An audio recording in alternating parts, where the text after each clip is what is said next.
প্রিয় শিক্ষার্থী বন্ধুরা, তোমরা যারা ইউনিভার্সিটি অফ গৌড়বঙ্গ বিশ্ববিদ্যালয়ের অধীনে বিভিন্ন কলেজে বিএ ফার্স্ট সেমিস্টারে পড়াশোনা করছো, অর্থাৎ উত্তর দিনাজপুর এবং দক্ষিণ দিনাজপুর জেলাসহ মালদা জেলার বিভিন্ন কলেজগুলিতে ফার্স্ট সেমিস্টারে অ্যাডমিশন হয়েছো, তোমাদের ফার্স্ট সেমিস্টার বেঙ্গলি AEC 1 পেপারের মডিউল 2 ঈশ্বরচন্দ্র বিদ্যাসাগর এই টপিক নিয়ে আজকের এই স্পেশাল ভিডিও। অর্থাৎ সায়েন্স, আর্টস, কমার্স সমস্ত শিক্ষার্থীদের এই পেপারের পরীক্ষাটি দিতে হবে।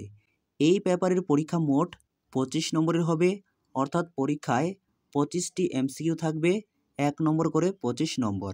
যেহেতু MCQ প্রশ্নের সেই অর্থে কোনো সাজেশন হয় না, তাই তোমাদের বাংলা AEC 1 পেপারের যে টপিকগুলি রয়েছে সেই টপিকের কোন অংশ থেকে প্রশ্ন আসতে পারে সেই নিয়ে এই ভিডিওগুলি উপস্থাপন করা হয়েছে। এছাড়াও তোমাদের আরেকটি পেপার পড়তে হবে VAC 1, যে পেপারটির পরীক্ষা হবে MCQ প্রশ্নের ওপর। ইতিমধ্যে সেই পেপারের সম্পূর্ণ সাজেশনমূলক ভিডিও পোস্ট করা রয়েছে। সেই ভিডিওর লিঙ্ক আজকের ভিডিওর প্রথম কমেন্টে প্রিন্ট করে দেওয়া থাকবে, তোমরা সেখান থেকে ভিডিওগুলি দেখে নেবে। ভিডিওটি ভালো লেগে থাকলে অবশ্যই একটি লাইক করো। চ্যানেলে নতুন হয়ে থাকলে চ্যানেলটিকে সাবস্ক্রাইব করে রাখতে একেবারেই ভুলো না, পরবর্তী ভিডিও নোটিফিকেশন সবার আগে পাওয়ার জন্য। কারণ আমি আমার এই চ্যানেলে ইউনিভার্সিটি অফ গৌড়বঙ্গ বিশ্ববিদ্যালয়ের বিভিন্ন নোটিশ সংক্রান্ত তথ্য এবং সাজেশনমূলক ভিডিও আপলোড করে থাকি। আর ভিডিওটি অবশ্যই তোমার বন্ধুদের মাঝে শেয়ার করো, যাতে তোমার মতো সহযোগিতা তারাও পেতে পারে। তাহলে শুরু করা যাক আজকের ভিডিওর মূল আলোচ্য বিষয়। প্রথমে দেখে নেওয়া যাক ঈশ্বরচন্দ্র বিদ্যাসাগরের জীবন সম্পর্কে। ঈশ্বরচন্দ্র বিদ্যাসাগরের প্রকৃত নাম ঈশ্বরচন্দ্র বন্দ্যোপাধ্যায় শর্মা। তার জন্ম 26 সেপ্টেম্বর 1820 পশ্চিম বাংলার মেদিনীপুর জেলার বীরসিংহ গ্রামে। পিতা ঠাকুরদাস বন্দ্যোপাধ্যায় এবং মাতা ছিলেন ভগবতী দেবী। জাতীয়তা অর্থাৎ তিনি ভারতীয় ছিলেন এবং দাম্পত্য সঙ্গী অর্থাৎ তার স্ত্রী ছিলেন দীনময়ী দেবী। ঈশ্বরচন্দ্র বিদ্যাসাগর লেখক, এছাড়াও পণ্ডিত, দার্শনিক, প্রকাশক, শিক্ষাবিদ, অনুবাদক, সংস্কার ছিলেন। তার উল্লেখযোগ্য কয়েকটি রচনাবলী হল বর্ণপরিচয়, কথামালা, বোধোদয়, আখ্যানমঞ্জরি, ব্যাকরণ, কৌমুদী, বেতাল পঞ্চবিংশতি, শকুন্তলা। এবং তার মৃত্যু হয়েছিল 1891 খ্রিস্টাব্দের 29 জুলাই। জ্যোতিচিহ্নের ব্যবহার।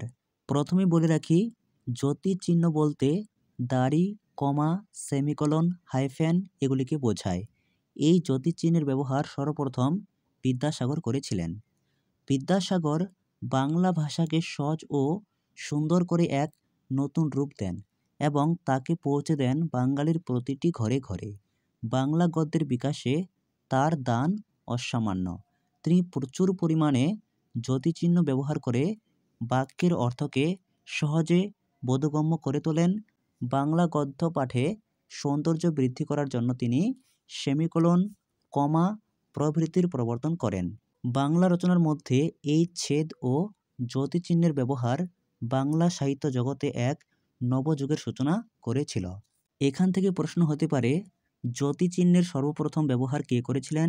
ঈশ্বরচন্দ্র বিদ্যাসাগর। কয়েকটি জ্যোতিচিহ্নের উদাহরণ দাও। দাড়ি, কমা, সেমিকোলন এগুলি। এরপর বর্ণ পরিচয়। বিদ্যাসাগরের বর্ণপরিচয় বাংলা ভাষা শিক্ষার ক্ষেত্রে একটি অনবদ্য গ্রন্থ। তিনি প্রথম বাংলা লেখার জ্যোতিচিহ্ন ব্যবহার করেন। এছাড়া তিনি লেখনীর মধ্যে কথ্য ভাষার প্রয়োগ ঘটান এবং বিজ্ঞানসম্মত উচ্চারণের উপর গুরুত্ব দেন। তিনি বর্ণ পরিচয় থেকে রি, লি কে বাদ দেন এবং অনুস্বর ও বিসর্গ স্বরবর্ণের তালিকা থেকে বাদ দিয়ে ব্যঞ্জন বর্ণের তালিকায় যুক্ত করেন। বর্ণ পরিচয়ের প্রথম ভাগটি প্রকাশিত হয় 1855 সালে। পরে আবার বর্ণ পরিচয় দ্বিতীয় ভাগও প্রকাশিত হয়। এই বর্ণ পরিচয়ের শতবর্ষ পার হওয়ার পরেও বাংলা সাহিত্যের মহান সম্পদ হিসেবে এটি আজও পরিগণিত হয়। বর্ণ পরিচয়ের রচয়িতাকে ঈশ্বরচন্দ্র বিদ্যাসাগর। বর্ণ পরিচয় কবে প্রকাশিত হয়? 1855 সালে। এবং তিনি স্বরবর্ণে কোন কোন বর্ণকে বাদ দেন? রি এবং লিকে। আর কোন কোন স্বরবর্ণকে ব্যঞ্জন বর্ণের তালিকায় নিয়ে যান? অনুসর্গ এবং বিসর্গকে। এরপর বাংলা পুস্তক ও বিদ্যাসাগর। তাঁর শিক্ষা চিন্তা ও প্রসারের অন্যতম হল বাংলা ভাষা শিক্ষা ও বাংলা ভাষার মাধ্যমে শিক্ষার জন্য পর্যায়ক্রমিক পাঠ্যপুস্তক রচনা ও শিক্ষার্থীদের বিজ্ঞান মনস্ক করা। তার বিখ্যাত পুস্তকগুলির মধ্যে বর্ণপরিচয় ছাড়া বোধোদয় 1851, কথামালা 1856, আখ্যান মঞ্জুরি, জীবনচরিত 1849, বেতাল পঞ্চবিংশতি 1846 প্রভৃতি ছিল অন্যতম। তার অন্যান্য সাহিত্য কীর্তিগুলির মধ্যে উল্লেখযোগ্য হল সীতার বনবাস, ভ্রান্তিবিলাস, মেঘদূত, শকুন্তলা, হর্ষচরিতম ইত্যাদি। বহুবিবাহ প্রথার বিলোপ ও বিধবা বিবাহের প্রচলনের উদ্দেশ্যে বিদ্যাসাগর কয়েকটি ব্যঙ্গ-রসাত্মক পুস্তিকা রচনা করেন। এইগুলির মধ্যে কস্যচিত্ত উন্নায়ক, ভাইপোষ্য, রত্নপরীক্ষা ইত্যাদি উল্লেখযোগ্য। এরপর অনুবাদ গ্রন্থ। বিদ্যাসাগরের অনুবাদ সাহিত্যের মধ্য দিয়েই তার সাহিত্যের রসনাভূতির পরিচয় মেলে। বিদেশি সাহিত্যের অনুবাদ করে তিনি সাধারণ বাঙালি পাঠকের কাছে বিদেশি সাহিত্যের দরজা খুলে দেন। তিনি সংস্কৃত শিক্ষাকে সহজ ও উন্নত করার জন্য অগ্রণী ভূমিকা গ্রহণ করেন। তিনি শেক্সপিয়ারের কমেডি অফ এরর্স এর অনুবাদ করেছিলেন ভ্রান্তিবিলাস নাম দিয়ে। এছাড়াও তিনি মার্সম্যানের হিস্ট্রি অফ বেঙ্গল নামে একটি গ্রন্থের অনুবাদ করেন। এই অনূদিত গ্রন্থটির নাম দেন বাংলার ইতিহাস। হিন্দির বৈতাল পঞ্চিশি থেকে অনুবাদ করেন বেতাল পঞ্চবিংশতি। এছাড়া ঈশপ ফেবলস বইটির অবলম্বনে বিদ্যাসাগর কথামালা গ্রন্থটি লেখেন। সংস্কৃত ভাষায় লেখা কালিদাসের অভিজ্ঞান শকুন্তলম এর বাংলা ভাষায় অনুবাদ করেন তিনি এবং নাম দেন শকুন্তলা।